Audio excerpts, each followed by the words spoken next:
Okay, so page 17 of your packet. Yesterday we discussed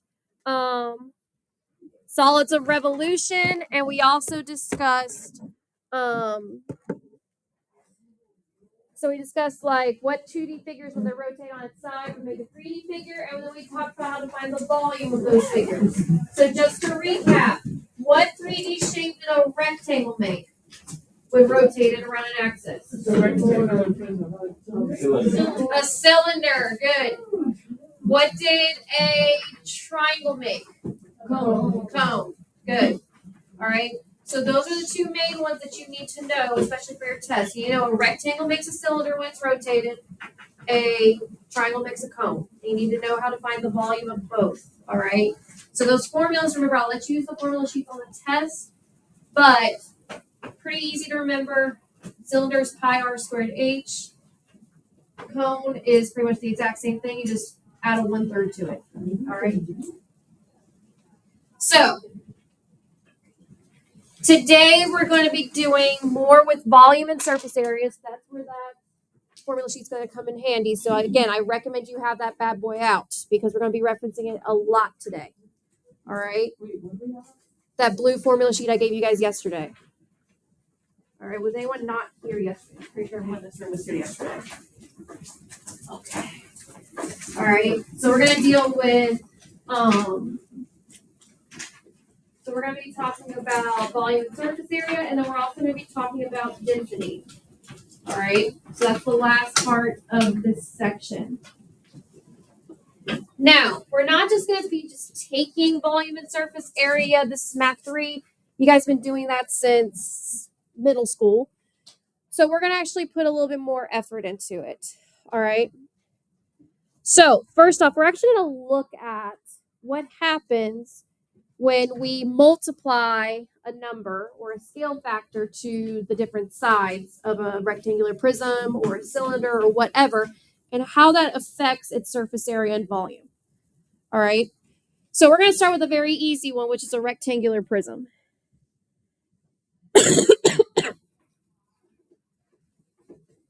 So we're going to describe what happens to the surface area and the volume if the dimensions are tripled. All right. So these are the original dimensions. So the 7, 2, and 4 are the original dimensions. All right, which I'm going to label here. So the 7 is the length, so that's here. 2's the width. 4's the height. All right. Now, before we even do anything else, let's first list out the formulas that we're going to be using. So for volume, what's the volume of a rectangular prism? Length times width times height. What's the surface area of a rectangular prism?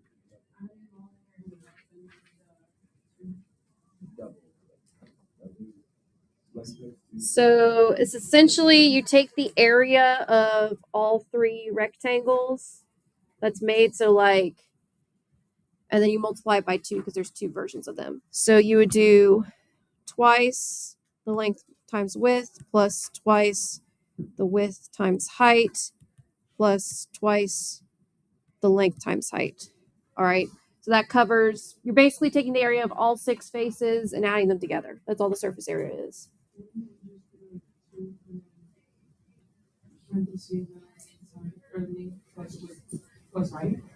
It doesn't work like that. So you'd actually have to take the physical area. So surface area is how much space is on the outside of a figure. So you literally have to take the area of all 6 of these rectangles on this figure and then just add them together. All right. So first things first, we're just going to take the surface area and take the volume of the original. All right. So let's start with surface area. So if I take the area of this rectangle right here, all right, first off, what dimensions am I using for that rectangle?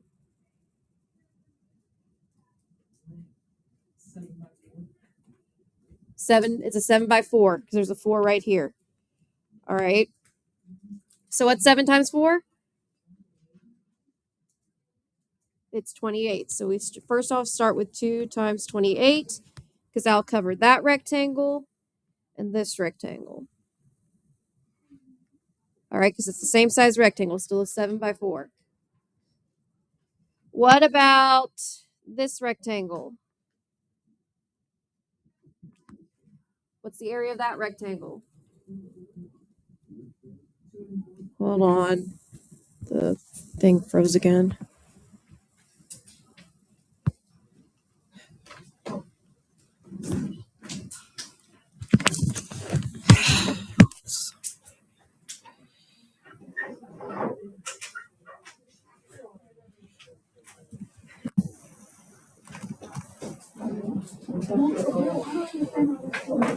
All right, now, so the green rectangle, what 2 dimensions am I using to find its area?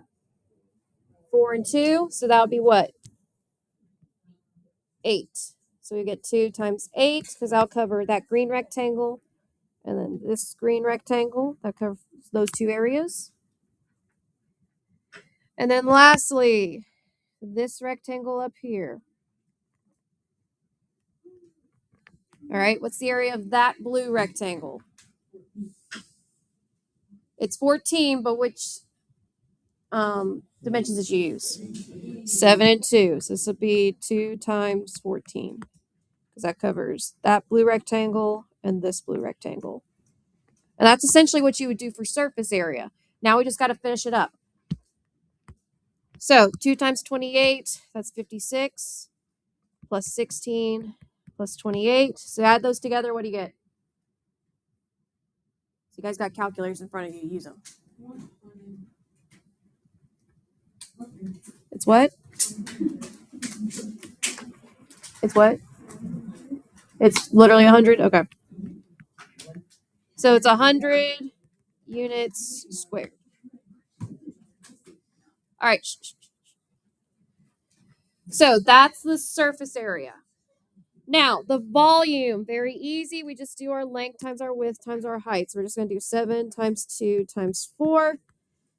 So 2 times 4 is 8. 7 times 8 is 56. This would be 56 units cubed. You could put that in your calculator too and got the same thing.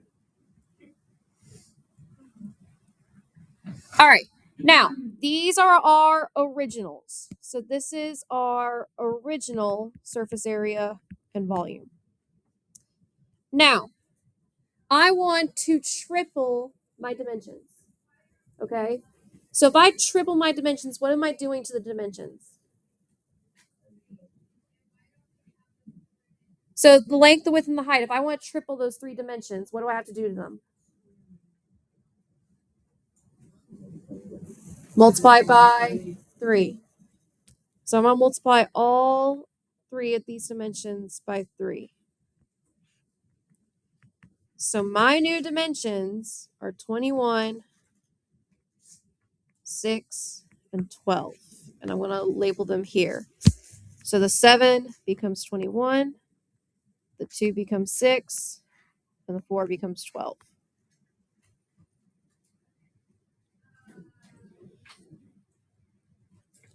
So now we're going to take the surface area using our brand new dimensions. So let's do the same thing that we just did with the last surface area. So purple rectangles, so these side ones, all right? What 2 dimensions am I using?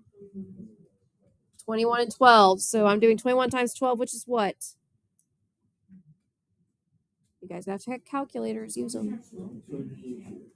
282. So we have 2 times 282. 252, my bad. Guys, my ears are still kind of stuffy because I'm still recovering from the sinus infection, so you gotta speak louder. All right. Not obnoxiously loud, just a little bit loud because I'm partially deaf right now. All right. So now the green rectangles, so these small rectangles, which 2 dimensions am I using? 6 and 12. So that'll be what? 6 times 12. That's a multiplication table, guys. Nope. 72. Now, if you did 2 times 72, that is 144. All right. So you just jumped the gun a little bit there. All right. Last one. The blue rectangles. What dimensions am I using? The 21, the 6. So what is that?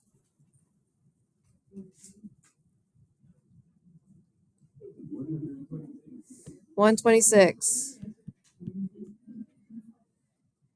So if I add them up, 2 times 252 is what? I think it's 504.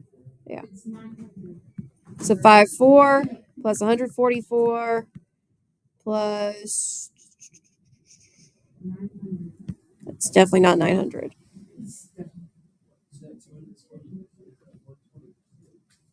200 and 252. Okay. Now, if you add that together, that would be, yes, 900. You're jumping the gun, though. Because I was just asking what these smaller numbers were. All right, now,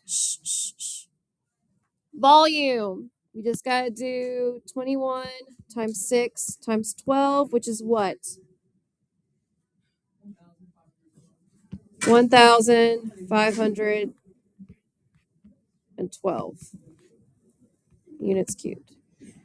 All right, so if we went from 100 to 900, what did we multiply by? We multiplied by 9. So we multiplied by 9 for the surface area. Now, if we went from 56 to 1512, what do we multiply by? 27. Now, let me ask you guys this. Does anybody see a connection yet for how tripling the dimensions affects its surface area and volume? No.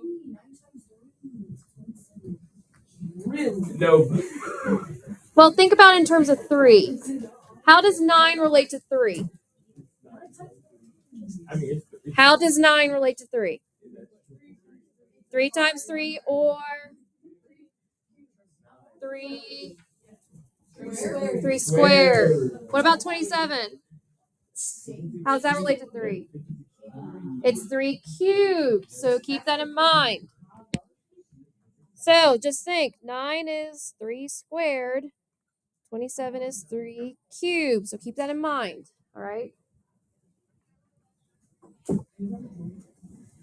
All right. Let's try another one, but this time we're dealing with cylinders. Oh, come on. It's not bad. All right. It's actually easier. Okay. So with a cylinder, first off, let's just list our formulas.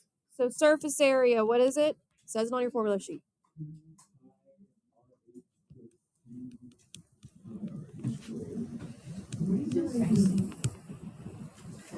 Pi r squared.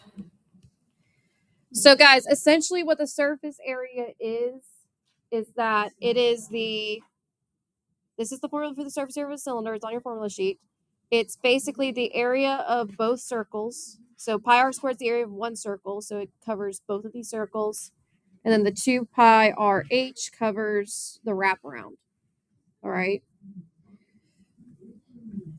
So volume, you guys should know this. We used this a lot yesterday. What is it?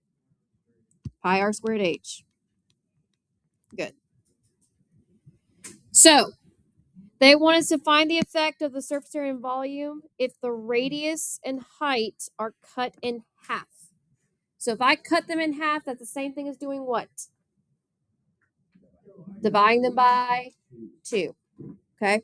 Now we're not there yet, but we're going to go ahead and find our original. So if I just want to label this, radius is 10, height is 20. So surface area, we're just going to plug in. Did it disconnect again? Oh my God.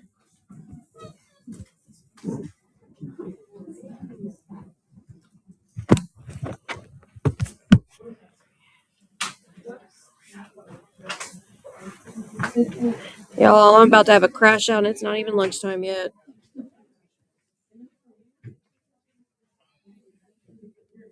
All right. Shh. Hush. All right, come back together, guys. Come on. Okay. Hush. Shh.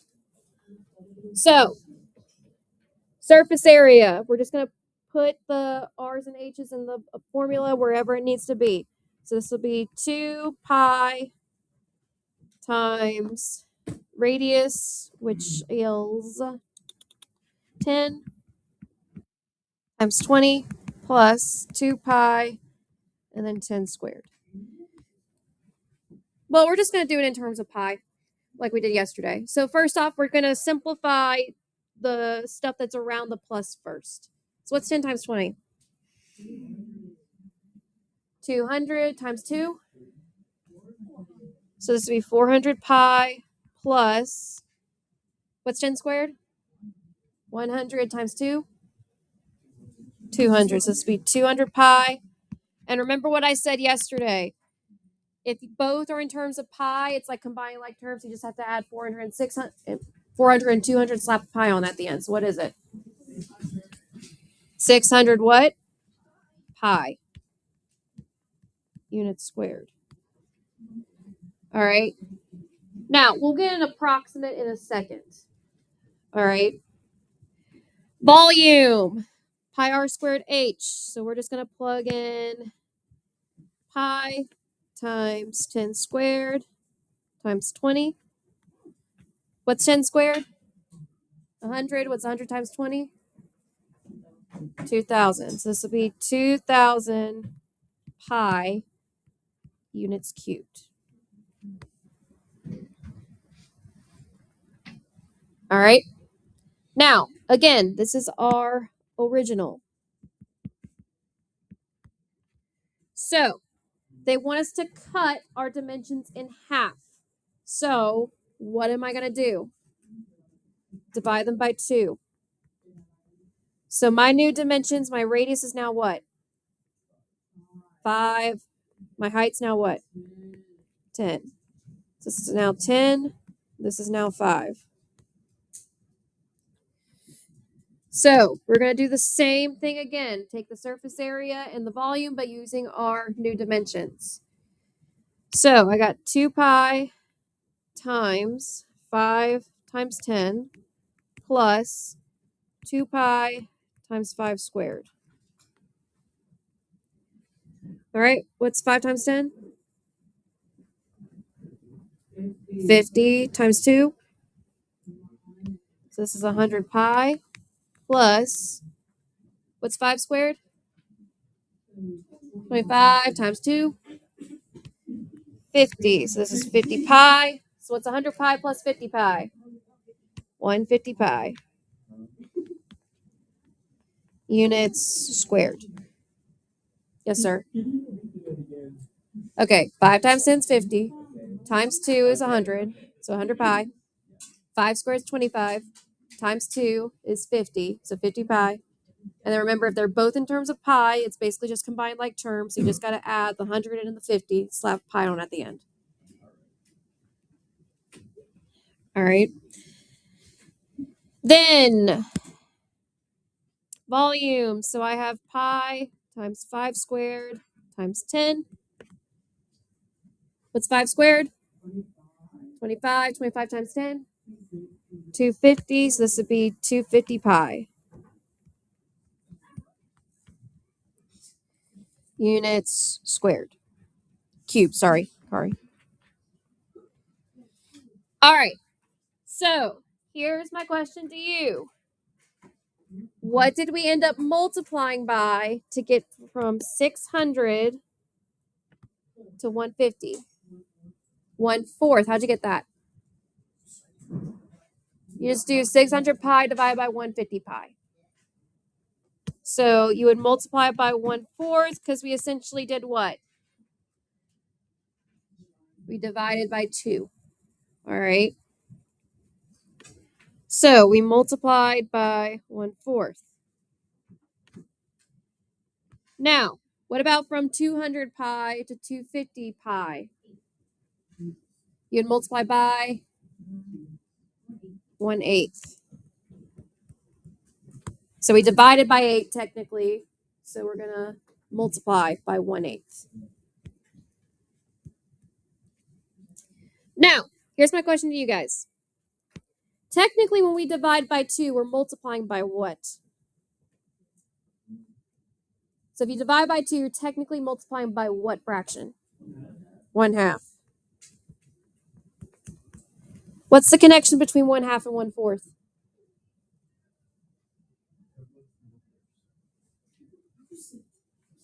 I'll give you a hint. Look at the denominator specifically. What's the relationship between 2 and 4? It's times 2 or it's 4 is not prime. 4 is equal to 2 what? Squared. So this is the same thing as 1/2 squared. What about 1/8? What's the relationship between 2 and 8? It's the cube. So this is the same thing as 1/2 cubed.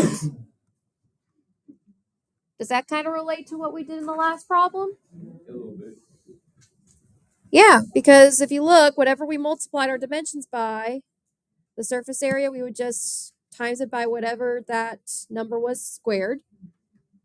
And then for volume, you do it by whatever number it is cubed. Same thing here. It's literally the exact same thing.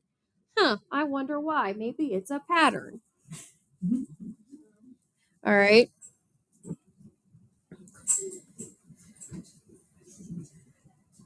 All right. So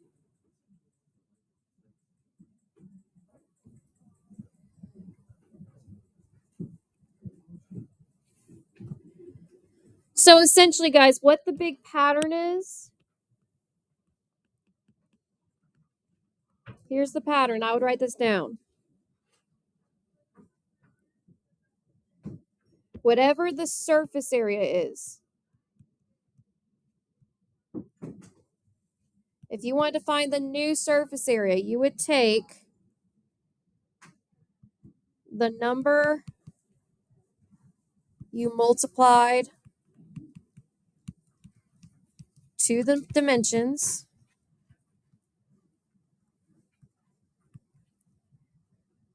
and you would square that number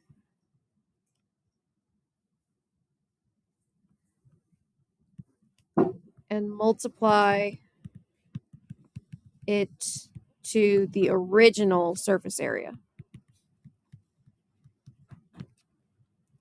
So in other words, we didn't have to go through the whole convert the dimensions, find the new surface area by using the formula. If we found the original surface area and we knew what the dimensions were multiplied by, then we would use the then we would square that number. So like if we triple the dimensions, we multiply, or you would square 3. Take that number, multiply it to the original surface area, you got the new surface area. All right. Because I want you guys to find the pattern. So for volume, all right, for volume, it's the number multiplied to the dimensions.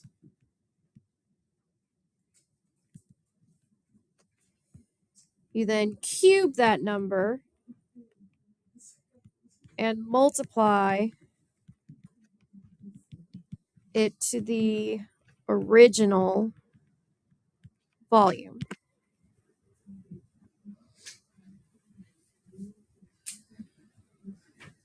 All right. So now that we know what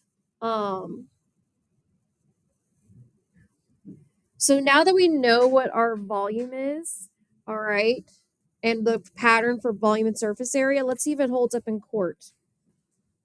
So let's try this next one. Not that one. Let's do the sphere. That's a lot easier.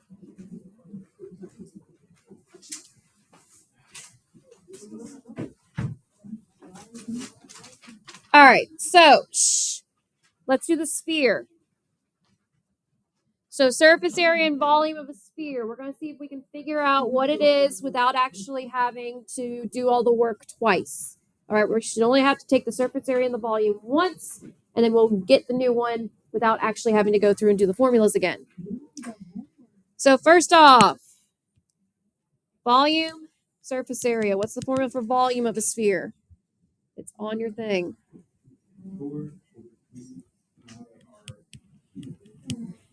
4/3 pi r cubed.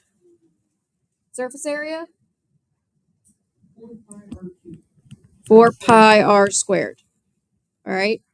So this one should be pretty quick. So radius is 6. So this right here is 6. Surface area, we're going to do 4 pi times 6 squared. What's 6 squared?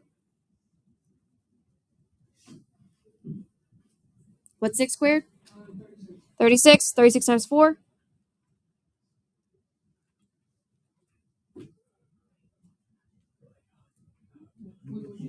144. Good. So this is 144 pi units squared. Volume, we're going to do 4/3 pi 6 cubed. What's 6 cubed?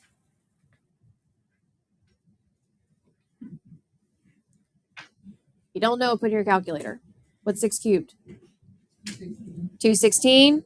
Now multiply 216 by 4/3. So again, that's calculator. It's what?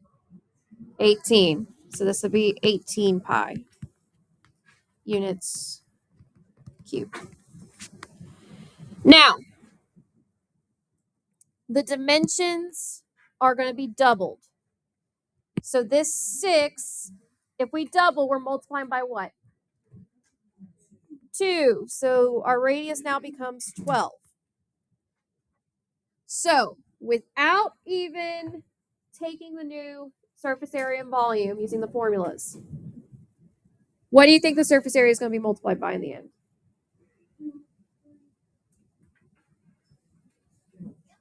So what do you think our new surface area, what do you think it's going to be multiplied by? So if we, 4, how'd you get it? Right, you take 2 squared, we'll be multiplying by 4. So we're going to multiply by 4. What about volume? What do you think? Yes. 288.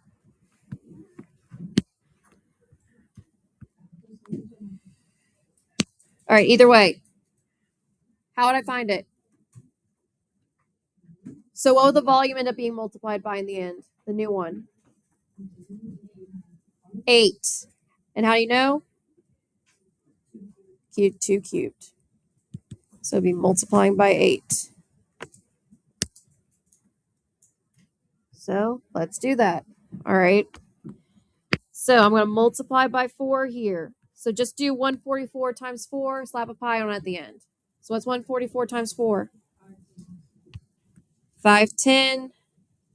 What is it? 576. Pi units squared. All right.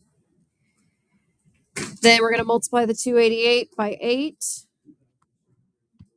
2,404. I told y'all I'm deaf today. 304 pi units cubed. All right. Now, I'm going to do a quick check to see if that works. So, r squared, 12 squared is 144 times 4. That would give us 576 pi. R cubed, that's 12 cubed. So that would be, oh boy. No, it didn't disconnect. I'm not actually writing anything.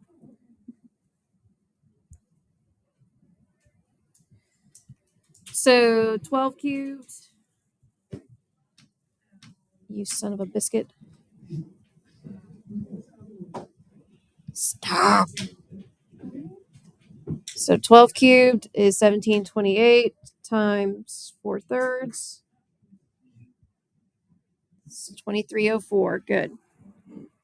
So without even doing the formulas, we got the correct answers.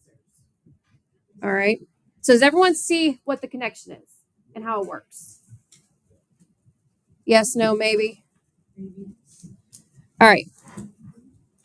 Okay, so what we're going to do right now, we're going to take your 3-minute break. Don't move yet. And then we're going to continue on with the notes, but now we're going to look at doing compound volumes. And I'll explain what that is in a minute. All right, so go ahead and take your 3-minute break. When you come back, we're going to continue with notes.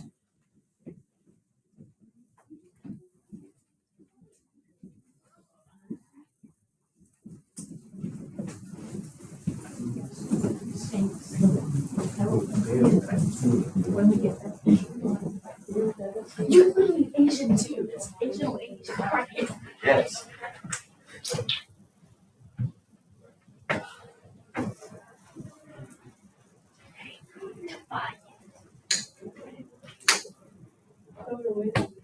Not all right. That's the floor.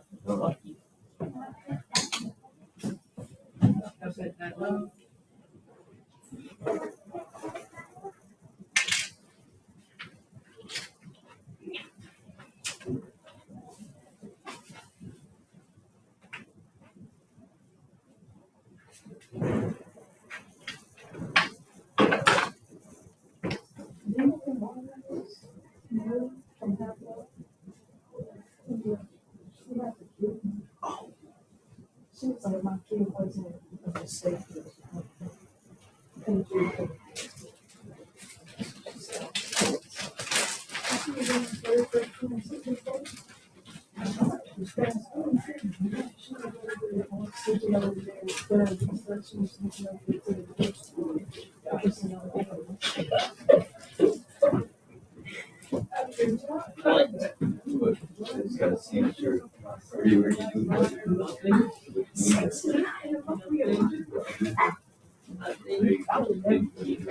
Illegal activity. Why are you laughing? Why are you laughing?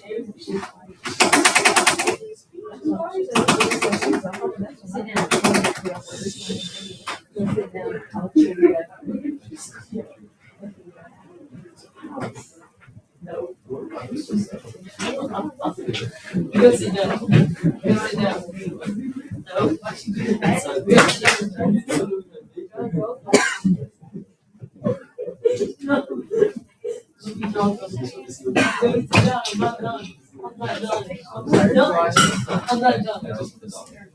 Let me finish it.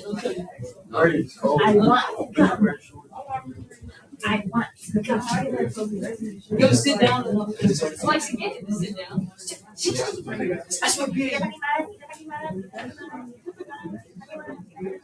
Sick boy.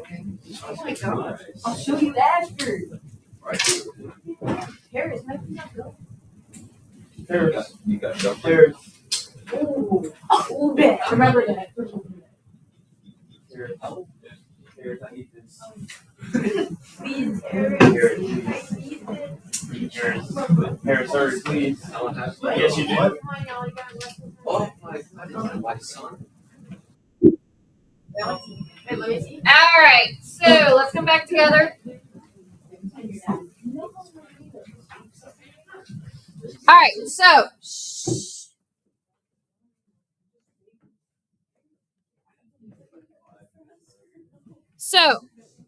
let's look at the next page. So I'm on page 19. All right, so we kind of started this a little bit yesterday, but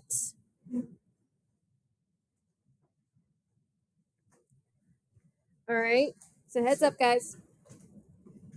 Okay, so now we're doing what's called composite figures or compound volume. And basically, you're going to be taking the volume of two different shapes and either adding them or subtracting them. All right, that's the easiest way to put it. All right, so let's go ahead and take a look at it. So let's look at number 1. The Millers want to heat their house from top to bottom. The house is made up of a triangular prism and a rectangular prism. And it wants to find the total volume of the house that will be heated to the nearest cubic foot. So let's just think strategy-wise. What do you think I'm going to be doing? So I'm trying to find the total volume of that figure that they presented me with. So the total volume of the house. So what do you think I'm going to do? Get the volume of the rectangular prism, and then what else do we need? We need the volume of the triangular prism, and then what are we going to do? Add them together. All right. So we're going to take the volume of the rectangular prism and add it to the volume of the triangular prism. So before we even do anything, let's make sure we got the correct formulas. So volume of the rectangular prism, what's the formula? We already talked about this. What's volume of a rectangular prism? Length times width times height. That should be the one you should always remember. All right, because it's the easiest one to remember. All right, what about volume of the triangular prism? That one's on your sheet. What does it say?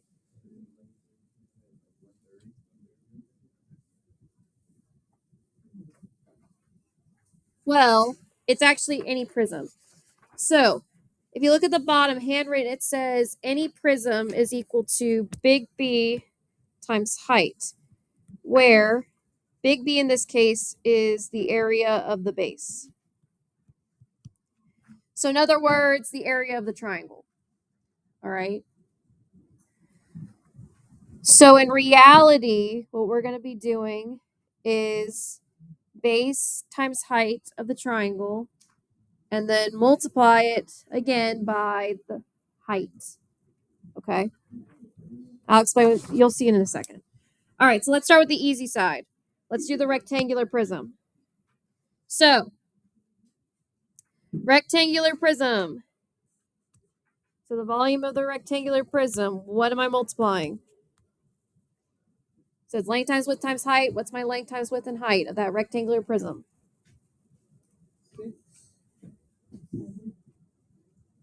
So, no.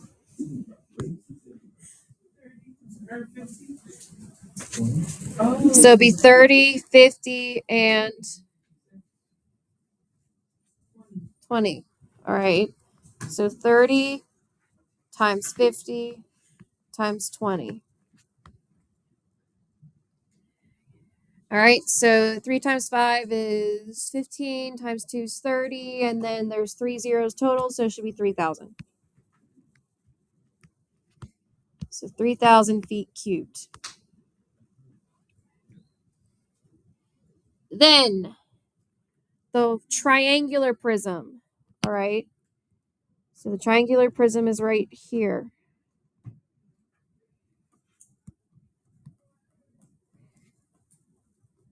Now, the first thing we need to do is figure out what our big B is.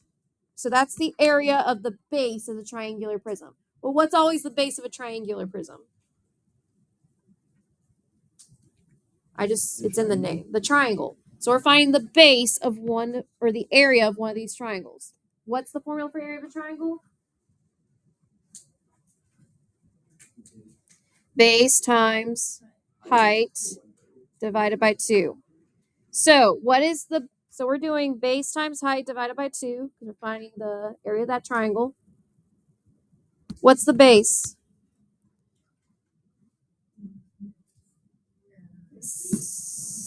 Not 50. So the base is right here. It's 30. What's the height? 6. And then we're going to divide by 2. 30 times 6 is 180. Divided by 2 is 90.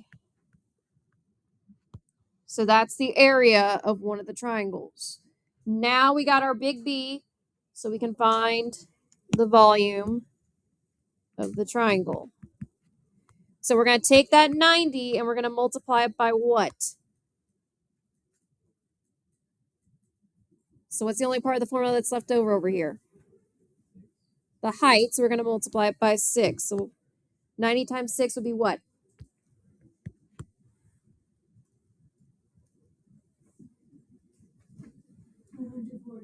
$540 feet cubed. Now, we're not done, because now what do we have to do with these two volumes? Add them together. So our last step would be doing 3,000 times 540, not times, oh my God, plus 540. So it'd be equal to what? 3,540 feet cubed is the volume of that house.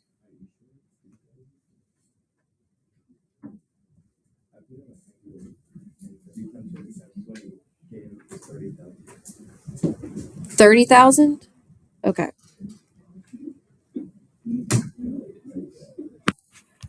So it'd be 30,000. So not a big deal. You just add an extra zero.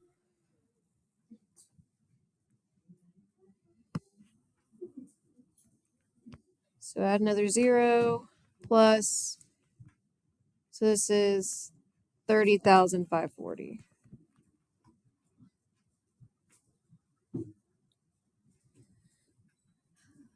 All right. Does everyone understand the concept of that? What I did? Yes. All right. Now, how would our approach be different if they asked us to find the total surface area? How would it be the same? So we're not actually going to find it, but think about this carefully. If we want to find the surface area, we're just talking about the outside surface. All right. So what would have to happen if we wanted the outside surface of this figure? Where are we kind of run into an issue?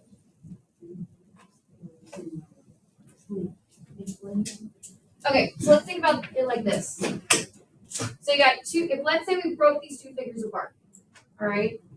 So we got the rectangular prism, all right? And we got the triangular prism.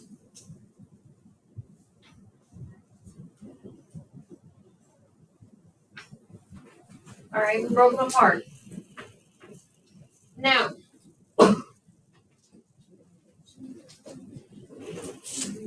this is still 30,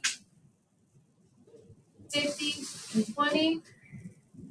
And this would be 30, this would be 50, and this height would be 6. So what underlying issue do you think will happen? So if I found the surface area of this figure, that means I'm finding the area of all 6 of these spaces. If I find the surface area of this figure, I'm finding from all 5 of these spaces. All right? But where do you think there will be an overlap?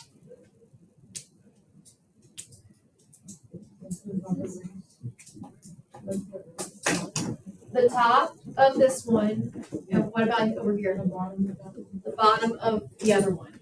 So, right here, if we look at our original figure, here and here, all right? If you look at our original figure, that's this part right here. Is that technically outside or inside of our figure? So would that be inside the house or outside the house? Inside. That'd be like your attic, all right? But we want the surface area, so we want what's outside the house. We don't care about the inside attic. All right, so what do you think I would have to do if I found the surface area?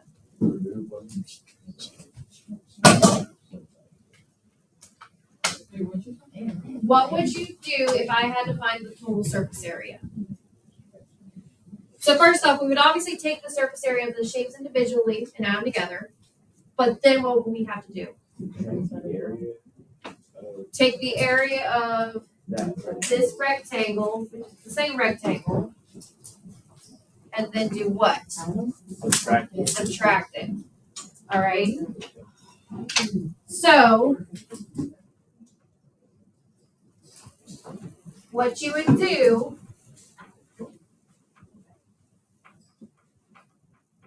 is you would take the surface area of the rectangular prism.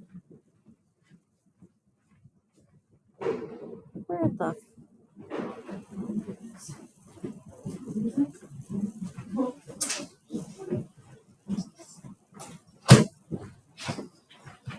All right. So you would take the surface area of the rectangular prism, add it to the surface area of the triangular prism, but then we would subtract the area or twice that area of inside rectangle, because it does count twice. It counts for once with the triangular prism, once with the rectangular prism. So we would have to multiply it by 2. So we'd have to take out that overlap right here because that's inside. So that's the only thing that's different. So with volume, we can just flat out add. We don't have to worry about subtracting anything.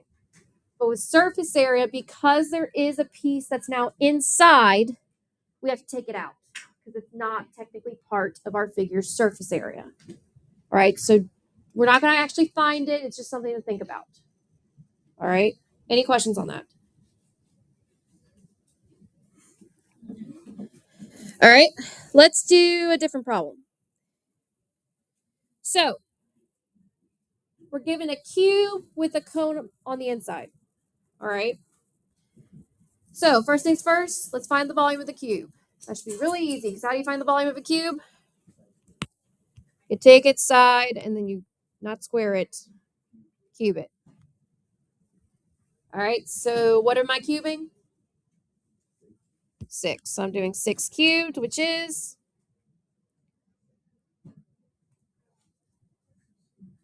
216. So this would be 216 centimeters cubed. Now, what about the cone? How do I find the volume of a cone? 1/3 pi r squared h. But here's the kicker. What's my radius? Nope. Nope. 2. Why is it 2? It's half of 4 because this is the what? Uh-huh. But what's that line? That's the diameter. We want the radius, so we have to divide it by 2. So the radius is 2. What's the height? 6.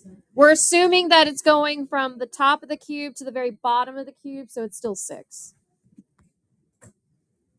So this would be 1/3 pi times 2 squared times 6. What's 2 squared? 4 times 6. 24. And what's 24 divided by 3? 8. So this would be 8 pi centimeters cubed. Now, here's where we got to do a little thinking. So, does that cone look like it is being added to the cube's volume, or do you think it's more like a hole where it's being subtracted from the cube's volume? So in other words, is the cone outside the cube or inside the cube? It's inside. All right. So if we want the volume of the entire solid, we have to treat the cone as a what? As a whole. All right.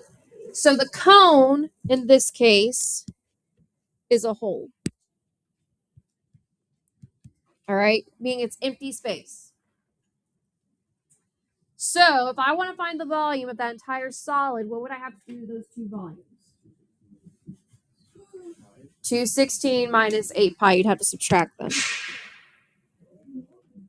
All right. So put that in your calculator and give me an approximate. So let's say to the nearest whole number. 191. So it's about 191 centimeters cubed. So that's what you guys got to be careful about, okay? Because you got to actually look at the figure and distinguish, okay, is this going to be added together? So in other words, are they kind of, typically if you're adding together, it'll be two shapes on top of each other. Whereas if you're subtracting it, it's almost like you're treating one of the shapes as a whole. So it's usually within the other shape. All right. All right. So let's look at number 3. So I want you guys to try number 3 on your own. Try number 3 on your own. Now that we've done 2 examples, try it on your own.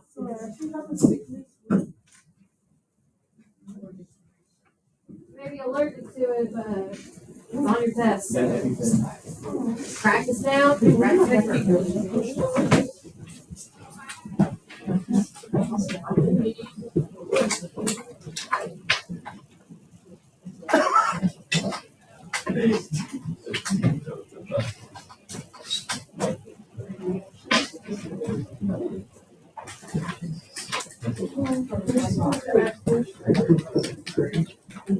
There's some web waves. I can tell that.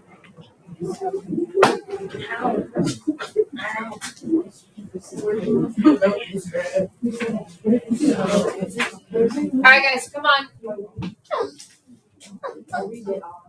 Your left leg is Thanksgiving, and your right leg is Christmas. Can I visit you? Who does? Definitely a boy's handwriting.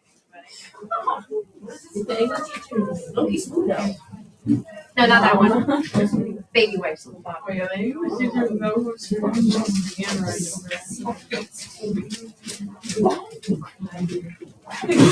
All right, guys, so everyone should be trying this problem. Come on, give it a shot.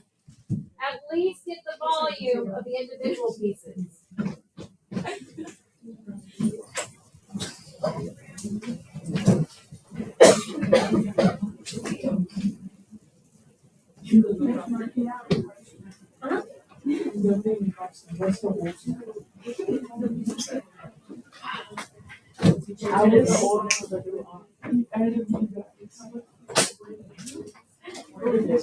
Well, you use the test ball is an option.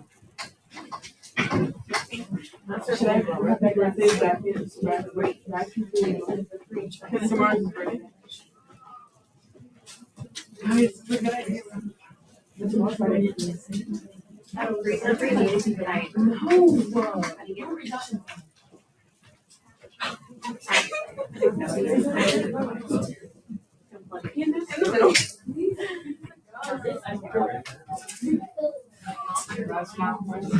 Come on, guys, get to work. Stop talking, get to work.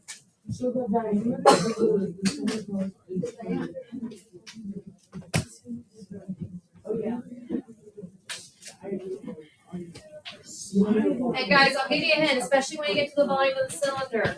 If the diameter of each tennis ball is 3 inches, and we're assuming that it goes from the top of the can to the bottom of the can, there's right the cylinder.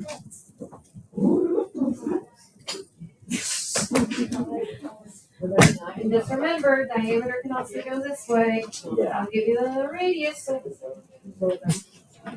So 3 divided by 1 is 3. Oh. Guys, I don't know.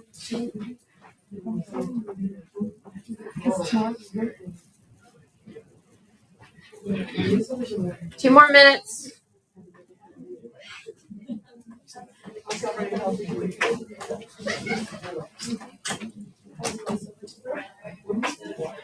Ladies, stop talking.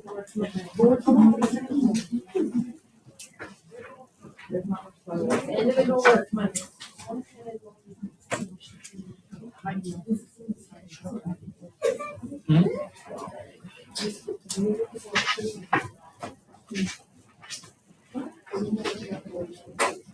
What's the point of speaking?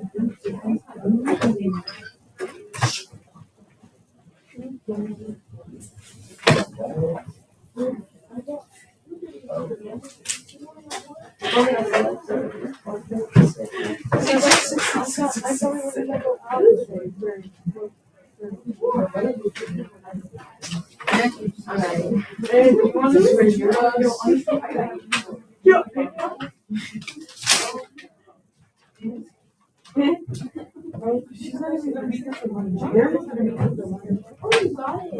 No. Yeah, I'll have to fix it. Yeah. Yes, they like it. Yeah.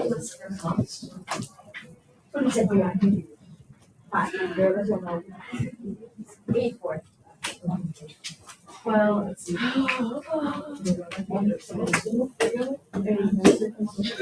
Y'all wanna switch?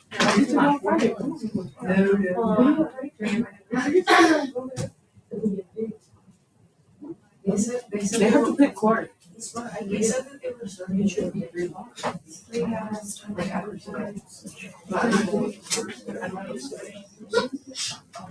But we're doing it today, so we're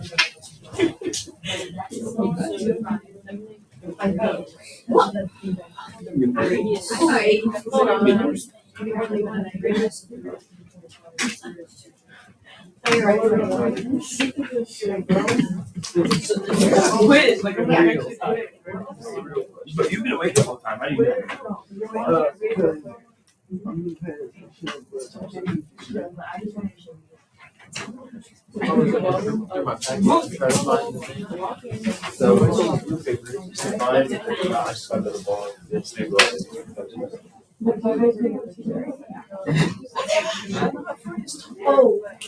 Oh, Shannon, you swear to me to keep it 1.5. You got the test? That's what I was. So for the first volume, you square the rate.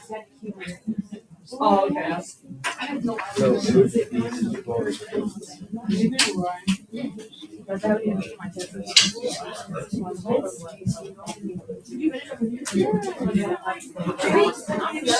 But it's okay, Santa. All right, y'all. Shh, shh, shh. Let's come back together. Guys, hush. Shh, shh, shh, shh, shh. All right. So I kind of gave you guys some hints to kind of get the brain juices flowing. All right. This is actually a pretty classic problem. All right. You have 3 tennis balls in a can of tennis balls. So if you've ever seen an actual, if you ever actually bought a can of tennis balls, they do typically come in a can of 3. All right. And they're usually literally from the top of the can to the very bottom of the can. Like there's very little space in between them. So it says each tennis ball is about 3 inches in diameter. Okay.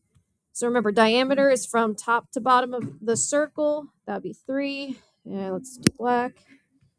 That'd be 3, 3, and 3. All right. And remember, diameter can go both ways. So it can also go the opposite direction. It doesn't matter where you put the diameter, as long as it goes from one end of the circle to the other.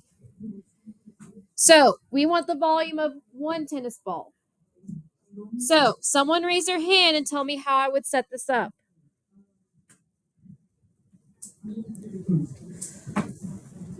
Yes. You know what? Brayden, what you got?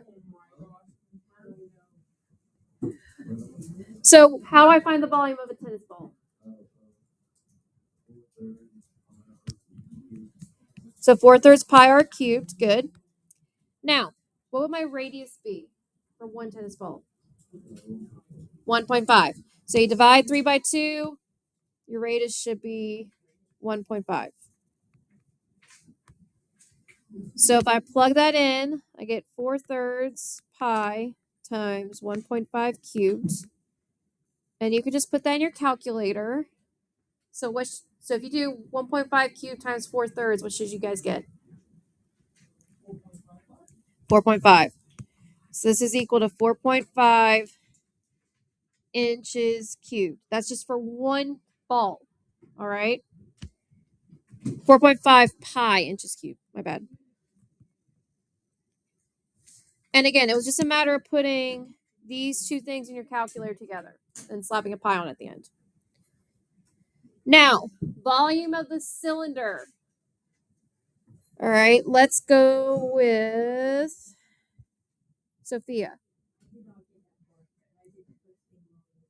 Well, that's okay. Well, we can talk through it. So, Sophia, what's first off the formula for volume of a cylinder? Pi r squared h. All right. So what's my radius of the cylinder? 1.5. It's the same as the tennis balls. What's the height?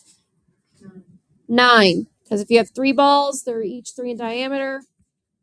The height's 9 if you have them together. So this would be pi times 1.5 squared times 9. So put 1.5 squared times 9 in your calculator. What do you get?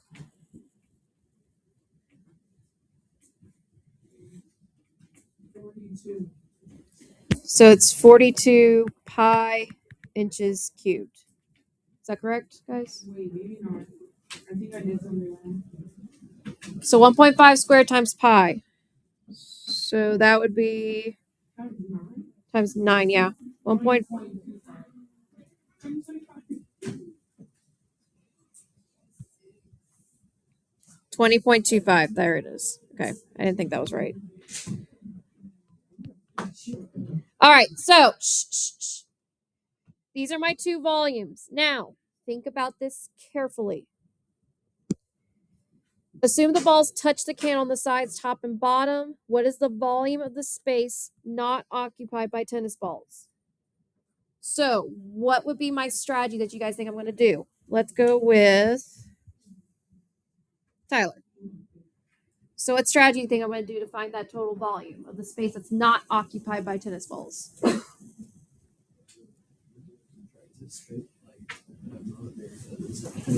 up the total amount of space. Right. So, we're going to take the total amount of space, which is the volume of the cylinder, and we're going to subtract the volume of the tennis balls. Now, if I subtract 4.5 pi, is that all 3 tennis balls? No, you would have to do it 3 times. So you either have to multiply the 4.5 pi by 3, or you just subtract 4.5 pi 3 times. All right. So if you do 20.25 minus 4.5 3 times, what would you get? It's 6.75. Is that what you said? 6.75 pi inches cubed. Y'all grow up. On our sheet, 17 was on one. So guys, that one you had to be careful about because they made you find the volume of only 1 tennis ball, but you had to subtract 3 of those volumes. Can I say something? What? You called me grow up, but you literally made us do a whole worksheet. That's what I was just thinking. Yeah, because y'all say it so often, I had to.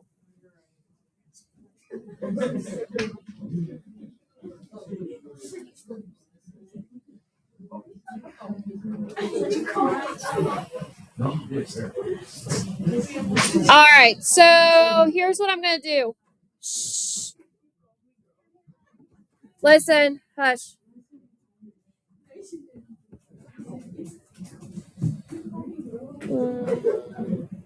Yeah.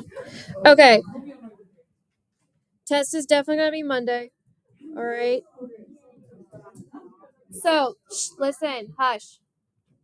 We're technically not done with 7.4. I have to cover density tomorrow, but you guys have been pretty good and you've been hanging in there for like an hour, so I'm going to call it for today. I mean, we could have knocked out, we can still knock out density right now. Like, it won't take very long. I'm just giving y'all a break. All right. So, now there is a delta math. You can do all the ones that say volume. Do not do any of the ones that say density. All right, so you can do all the ones that say surface area and volume. Do not do any of the ones that say density. We'll do that tomorrow. All right. So go ahead and take out your Chromebook. Start working on that delta math. Again, you should be able to do all the sections except for any of them that say density.